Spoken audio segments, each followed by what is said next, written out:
Hey y'all, so I've been seeing it float around that there are some MAGAs who actually do regret voting the way that they did. And what I have to say about that is good. Because honestly, the more you regret the thing that you've done, the more uncomfortable it is for you to sit with it, the more likely you are to remember this for next time. Maybe you're finally going to admit to yourself, I was wrong. Maybe you're finally going to admit to yourself, other people were right. Maybe you're going to admit to yourself, I made a huge mistake. I never should have done that. Maybe you will finally admit to yourself,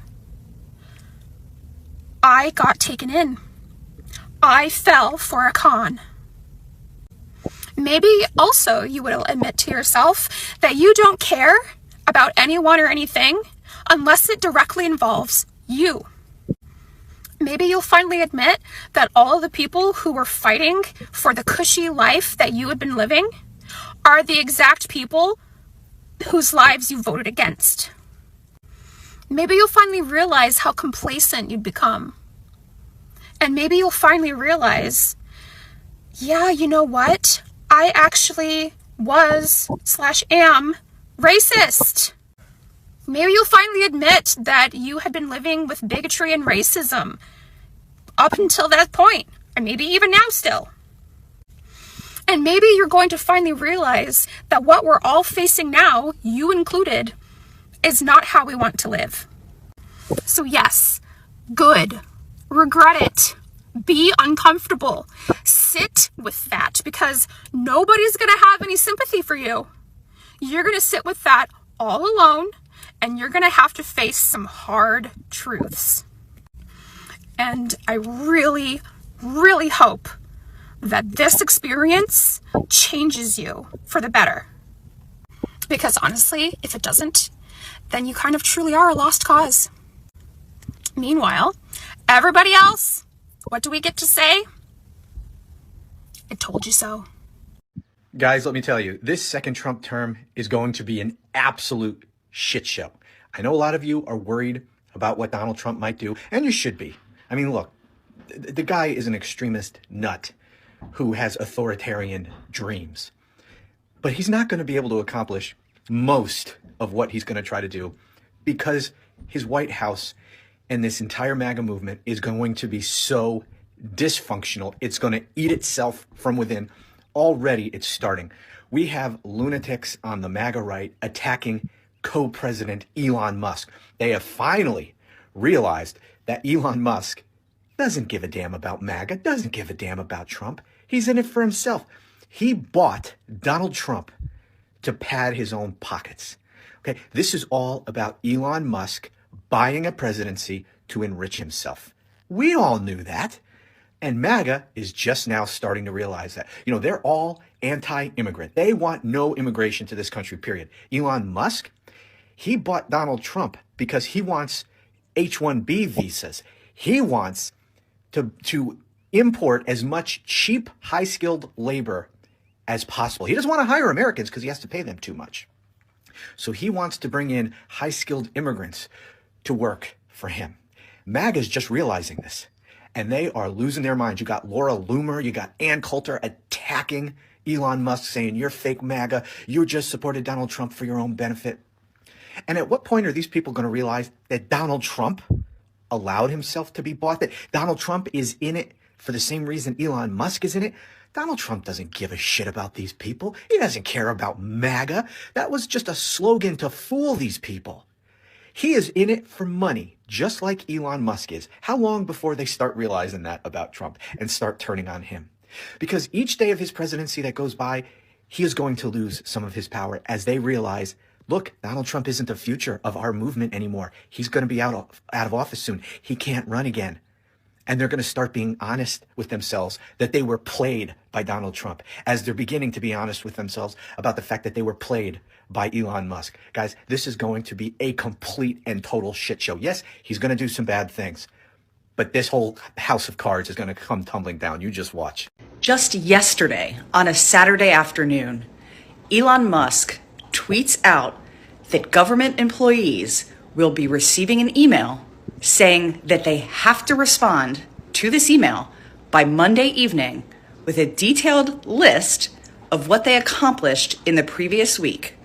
And if they don't comply with the email, that will be seen as grounds for their resignation. And just hours later, these emails were received by federal employees. So again, to recap, an over the weekend email with a deadline of Monday evening. Many people take vacation or don't check their email over the weekend and will only see that email on Monday and have limited hours to respond. Then what happens next? This is intimidation. This is dangerous territory. And again, who is Elon Musk in this current administration? At this point, most of the world has realized that the United States has become a rogue nation. They are really more aligned with Russia than anybody else. They are really the axis of evil now. I suppose Belarus, the United States as a satellite of Russia and Russia. And so it's no longer a nation ruled by laws. It's just ruled by decrees by Trump, and he's got thugs he sends out, and Elon Musk's security people have been deputized so they can be thugs. They're running around to different government offices and destroying information. They've destroyed the database that contains information about bad cops. So a cop can be in trouble in one jurisdiction, leave that job, go to another jurisdiction, and be horrible again. It's a rogue nation, and Trump's got his nose so far up Putin's ass that it's ridiculous. And really, Trump is probably a KGB agent. We've kind of confirmed that now. It's quite believable. I mean, who's the beneficiary of this? It's Russia, right? Russia is the beneficiary of what Trump's doing. Musk, of course, is a friend of Vladimir Putin. He probably hacked the election. It's just reasonable to assume. They've joked about it. They've talked about it. But they've joked about other things that they've done, too. Threatened people, like Musk has threatened people who maybe did something wrong in the election. Well, he's the one who was doing it. And that's sort of the pot calling the kettle black, or trying to distract. I'm the one who's actually doing it, basically, instead of you're not going to call me into question because I'm pointing the finger already at other people. And the United States is out of NATO now, right? It's effectively out of NATO. I know they think that they're going to stop Ukraine from joining NATO. Europe and the rest of the world is still going to work with Ukraine and help Ukraine, and Ukraine's still going to end up being part of NATO. But the States is no longer an active member of NATO. Nobody's going to share any information with the States these days. We know where it's going. The high-level officers in the United States and Army are being fired, and the expectation is that everybody's going to have to swear an oath to Trump soon, no longer to the Constitution. And so, that's sort of the state that we're in. And of course, Trump is doing everything to deport anybody who's not white. And they've opened up the door for angry, disaffected white South Africans to come to the United States. So they're trying to create the white Nazi state that they dream of. Basically, these are two guys, Trump and Musk, who look at the Nazis and say they failed, and we're going to do what they didn't do. And if you think that's not the way that it's going, look around, because it's very clear. It's very clear at this point. When you're inviting, claiming that South Africa is oppressing people, and you're inviting white South Africans to come to the States, and you're doing your best to deport everybody else. So if you're not white in the United States, you're facing persecution pretty quickly and marginalization, and it's going to be a situation where I suspect he's going to try and jail as many black men as he can, because then they can force them into working. This is a dark, dark period, and if you're in the United States, you have to be pushing back. The rest of the world has figured it out, right? We can see what's happening. We can see what's going on there, and it's very clear. We understand the history because in the rest of the world we're educated about it. It's a sad situation for people in the United States. If you're in the United States and you're just sitting idly by and you're not doing anything, well, I got to tell you, you're complicit. You're complicit. This is the worst rapid decline that you could possibly imagine of a great nation, and it breaks my heart, and I hate to see it because I love the United States, and I've had so many people I care about who live there, and it's been generally in many respects a force for good over the years, but now it's been completely hijacked. It is a hostile government takeover by a foreign entity, and the foreign entity is Russia. They succeeded. So a friend of mine who lives nearby received her email from Elania, or his 19-year-old's. She works for a Defense Department business that manufactures our military tanks. And she's got to, by 10 o'clock next Monday, give 5 bullet points of something she accomplished last week, because apparently the people in our government have no idea what anybody in the government does. So I thought that we could just play along. If Elania sent an email to Republican politicians, the Project 2025 staffers in the White House, and all of Trump's appointments, asking them to also write 5 bullet points of what they accomplished last week. And this is what I imagine they would report back. Number 1, I actively looked for effective ways to generate rage, hate, and violence towards every group not aligned with white supremacy or America First Christian nationalism. I successfully helped the Republican agenda in keeping our base obsessively triggered and ignorant. Number 2, I participated in a full week's worth of identifying ways to lie, thus creating an alternative reality for enough Americans, and to complete our conversion of America into fascism with our Lord and Savior Trump as king. Number 3, I continue to help my fellow Republican billionaires and tech bros and my Lord and Savior King Trump to create ways to steal from Americans and abroad in order to hoard all new wealth. It includes being part of the grifter subcommittee that came up with, number 1, ways to steal from Greenland, Canada, Ukraine, and Gaza. Number 2, create corporations such as J.D. Vance's real estate venture that steals land from farmers to sell to foreign adversaries for a profit. Directing all government contracts to Elania's companies and promoting crypto scams created by Trump. And I helped draft the upcoming tax bill, which gives all of our billionaires an increase in tax cuts from Trump's $2 trillion in 2017 to $4 trillion in 2025. This is kind of read kind of jumbly, because that's how I imagine Republicans would write stuff down anyway. Number 4, I continue to actively suppress votes to ensure our cheating in elections is successful, including pushing the SAVE Act to make it harder for women to vote, since women shouldn't vote anyway, and helping Elania and Trump push the lie that, quote, Dems steal elections, each time we Republicans are successful at cheating. I believe my superpower is distraction and projection. And number 5, I'm able to continue pushing Jesus as a hateful white nationalist, and I'm able to do so efficiently without ever opening a Bible. I am proud to have helped redefine Jesus as an immigrant and woman-hating, war-loving, Yahtzee-saluting, unwoke, transphobic, white, blue-eyed male, and I have overall contributed in maintaining the cult of Trumpism through religion. That's what I think that they would respond.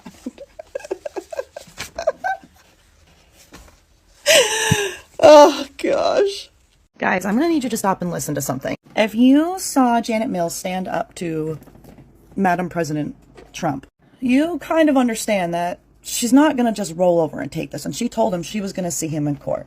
Well, President Trump launched an investigation into the state of Maine today, and Governor Mills released a statement on it. I want to read you that statement because it is imperative that you guys hear this, because it's not going to be broadcasted. It is just a statement up on the Maine.gov website. This statement was released on February 21st, 2025. And she says, I have spent my career as a district attorney, as attorney general, and now as governor, standing up for the rule of law in Maine and America. To me, that is fundamentally what is at stake here, the rule of law in our country. No president, Republican or Democrat, can withhold federal funding authorized and appropriated by Congress and paid for by Maine taxpayers in an attempt to coerce someone into compliance with its will. It is a violation of our Constitution and of our laws, which I took an oath to uphold. Maine may be one of the first states to undergo an investigation by his administration, but we won't be the last. Today, the President of the United States has targeted one particular group on one particular issue, which Maine law has addressed. But you ask yourself, who and what will he target next? And what will he do? Will it be you?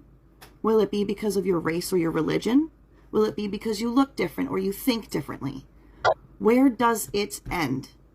In America, the president is neither a king nor a dictator, as much as this one tries to act like it, and it is the rule of the law that prevents him from being so. I imagine that the outcome of this politically directed investigation is all but predetermined. My administration will begin work with the Attorney General to defend the interests of Maine people in the court of law. But do not be misled. This is not about who can compete on the athletic field. This is about whether a president can force compliance with his will without regard for the rule of the law that governs our nation. I believe he cannot.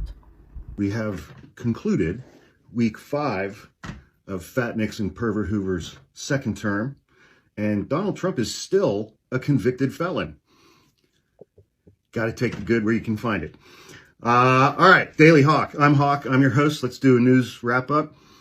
Ukrainian presidents from CNN. Ukrainian President Volodymyr Zelensky said on Sunday that he will resign as president if it meant that Ukraine could become a member of NATO. That seems like fair trade. Russia will never go for that. A Republican, I can't remember the guy's name, was on with Jake Tapper this morning, and Jake Tapper was asking him about the terms of the deal that Trump and Marco Rubio are negotiating to end the war. And Jake Tapper said, what concessions is Russia going to make? And you want to watch somebody tap dance on live television? Because Russia is not making any concessions, and that guy couldn't come up with one. This is revenge. This is Donald Trump's revenge against Ukraine and Zelensky for refusing to open up a fake investigation into Joe Biden in 2018. Donald Trump tried to blackmail him into doing that back then, and that's what led to Donald Trump's first impeachment. Donald Trump has never gotten over that. Plus, it's also dovetailing nicely because Donald Trump is reported to have been recruited by the KGB in the 80s, and his code name was Krasnov. So I don't know whether that's true or not, but that was what was being reported as of yesterday. And so for Trump, it's, two birds with one stone. He gets to suck up to Putin, and he gets to have some revenge on Zelensky. So it's a twofer for Donald Trump. So Donald Trump has also sent border troops and active duty soldiers from the United States military down to the southern border. This is from the Wall Street Journal, where they are doing, they're doing nothing. They're doing nothing. They're sitting in empty parks. Active duty soldiers are driving through fields along the base of a towering black border wall. Military helicopters roam the skies.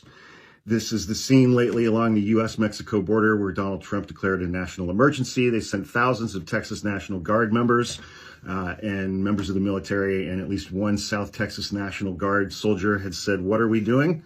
We're doing nothing, because they're sending them to areas where crossings aren't happening. It's always about the grift. Donald Trump is, of course, capitalizing on all of the things that are going on right now with merch. Weirdly, he's not selling this t-shirt in his stores, where if you like this t-shirt, you can go find it at hawkmerchstore.com because he is still a convicted felon. But his webpage, he's selling gear, t-shirts, stickers, mugs that say Make Greenland Great Again, Gulf of America, Doge t-shirts, along with the dark MAGA baseball hats that have been worn recently by Elon Musk. It is always, always about the grift. If I was a billionaire, I would not be selling t-shirts like this one. I just wouldn't be.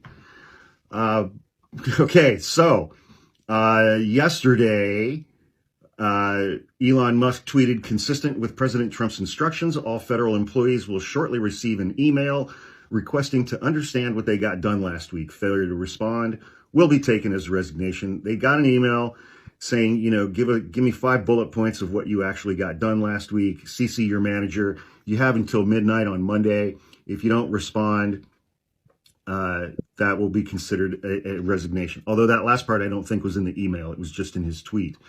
Government agencies are confused by this email. Per the Washington Post, he sent this email, Elon, to 2.3 million government workers over the weekend. I wonder if he sent one to Trump, asking them to share 5 bullet points detailing what the agencies are issuing conflicting guidance. I think the Justice Department, and there was one other agency that sent out an email to all their employees saying, ignore Elon's email. So we'll see what happens there. But he handed 2.3 million federal workers the perfect opportunity for civil disobedience, to either not respond or just respond by saying no. If 2.3 million federal workers did that, he wouldn't be able to fire every single one of them. From the New York Times, Donald Trump is furious about delays in delivering 2 new Air Force One jets. It's making him cranky. He has now empowered Elon Musk to explore drastic options to prod Boeing to move faster. You know, given what's happened with Boeing planes over the last few years, I'm not sure that I would be clamoring to get a new Boeing jet. Just me. Especially when you combine that with what Trump and Elon have done recently to the FAA. They've gutted it, and, you know, now nobody knows if it's safe to fly anymore. As a quick reminder, if you're watching this on YouTube, please subscribe to my page. It's free. Please click like on the video, leave a comment, blah, blah, blah. And if you're watching this on TikTok, please click on the link in my link tree and go subscribe to my YouTube page, which is still free. And also hawkmerchstore.com. We have tons of incredible merch that will piss off your MAGA friends and relatives. Republicans over the last several days, this is also from the New York Times, we've all seen the clips online, are going home and holding town halls in their heavily gerrymandered districts, fully expecting to walk into a friendly environment, and they, one after another, are walking into an absolute buzzsaw from their constituents, lots of whom have been getting fired from their federal jobs, even though they voted for Donald Trump. Amazing.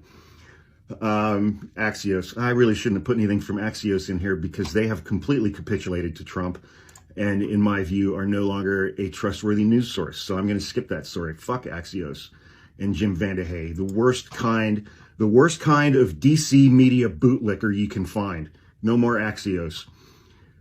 Okay, so a lot of the things, this is from the Wall Street Journal financial column.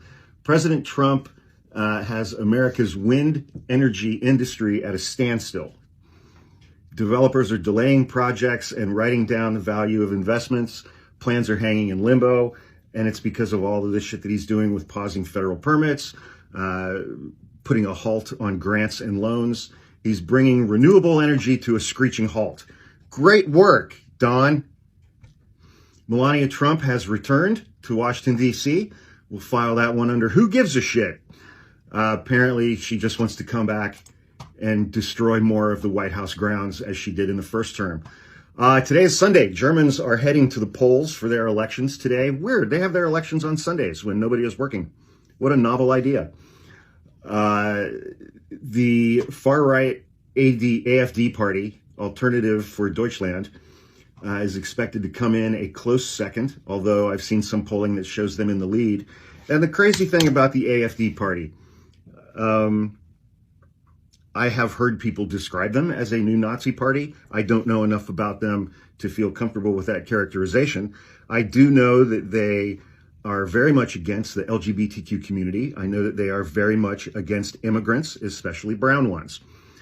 Their candidate for, what do they call it, prime minister or chancellor now, their candidate who, if their party wins, who would fill that office, is a lesbian who's married to a woman who is a brown immigrant. Make it make sense. I don't know. Donald Trump has thrust the United States military into uncharted territory, according to the Washington Post. Fuck you, Jeff Bezos. Friday night, Donald Trump purged many of the Pentagon's top officers and senior officials in the JAG Corps, and it is rattling the United States military. He is seeking to make a United States military that is loyal to him as opposed to loyal to the United States or the Constitution. That's terrifying, but ticket sales at the Kennedy Center have absolutely plummeted since Donald Trump took over the Kennedy Center. But I am very much looking forward to next year's production of The Nutcracker, starring Ted Nugent, Kanye, and Kid Rock. I made that last part up. Kash Patel was sworn in as director of the FBI on Thursday or Friday, and now he's also going to be named as acting head of the Bureau of Alcohol, Tobacco, Firearms, and Explosives, the ATF. Why would this be important? So the ATF is an agency, and agencies can up until last year, the Supreme Court with the Chevron doctrine, agencies frequently create and implement and enforce regulations. The ATF has promulgated many regulations over the last several years that have made gun owners cranky, particularly the neckbeard AR-15 types who really pretty much believe that they should be able to walk into a Starbucks with 3 machine guns on their back and 1 on their chest. So it's going to be interesting to see what Kash Patel does as the head of ATF. And by interesting, I mean it's going to be a goddamn nightmare. So there's that. Donald Trump, according to Bloomberg, has said that one of his main goals in what he is doing right now during the beginning months of his second term is to create a lasting Republican majority. I'm not sure where, because it's not going to be in the House. Although the Senate map looks pretty good for Republicans in 2026. Let's see if Trump can fuck that up too. No idea exactly where he thinks this lasting Republican majority is going to be. Oh, you know, I thought we were done with these people. I really thought we were done with these people. I really thought we were done. There's a guy named Mike Donlin. Over decades, he's been a very, very close friend, advisor to Joe Biden, one of the most senior guys in Joe Biden's campaign. He was speaking at Harvard because Harvard was like, yeah, let's have this guy come talk. And he said the crux of some of his comments were that it was completely insane to push Joe Biden out of the presidential race following his debate with Donald Trump. He said lots of people have terrible debates. Usually the party doesn't lose its mind, and that's what happened here. It melted down. And my only question for Mike after reading that comment would be, Mike, did you watch the debate? It was over in the first 10 minutes. I don't mean the debate was over. I mean the race was over. And so that's elder Democrat denial right there. Elder Democrat denial and entitlement. God, I can't wait till we're done with these fucking people. Follow that up with Mark Cuban gave an interview. He was on a panel or something within the last couple of days, speaking about what he learned as being part of Kamala Harris's campaign in 2024. It was kind of fun, actually. I learned that the Democrats, I learned that the Democrats can't sell for shit. And they're so, persnickety about every little detail. And that's why the Republicans at the presidential level, I don't want to say kick their ass because it wasn't a runaway. But like I said, Donald Trump can sell. If you gave Democrats a dollar bill and said, could you sell these for 50 cents? They would hire 50 people to decide how to do it and then would not know how to sell a dollar bill for 50 cents. And boy, howdy. Yeah. Billionaire hedge fund investor Steve Cohen, who strongly donated to Trump in the 2020 election, is dismayed. He thinks that Trump's policies are hurting the economy. Said Cohen, tariffs cannot be positive, okay? I mean, it's a tax. On top of that, we have slowing immigration, which means the labor force will not grow as rapidly as the last 5 years or so. If only someone had told Steve Cohen that the 2 main pillars of Donald Trump's campaign were tariffs and mass deportations.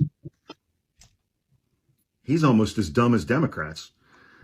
Flashback quote from 2023, Trump OMB director and Project 2025 co-author Russell Vought, in a private speech, said the following: "We want the bureaucrats to be traumatically affected. When they wake up in the morning, we want them to not want to go to work." Mission accomplished, Russ. A paternity suit has been filed by Ashley St. Clair against Elon Musk. I got to come up with some nicknames for that guy, man. Doughy Spaz. She's also seeking sole custody of her newborn son. I saw a guy who made a TikTok this morning that said, remember that Elon Musk is not only the world's richest person, he's also the world's richest deadbeat dad. Texas, how you guys doing, man? The measles outbreak in Texas has grown to at least 90 cases, reaching the worst level in 30 years. And the vast majority of those cases involve people and children who are not vaccinated. Thank God we have competent leadership for something like a measles outbreak in Washington, D.C. between Donald Trump, RFK Jr., and Dr. Oz. I'm sure RFK Jr. and Dr. Oz will be down in Texas imminently, offering to sell you any number of different kinds of vitamins that they will personally profit from in order to cure your measles.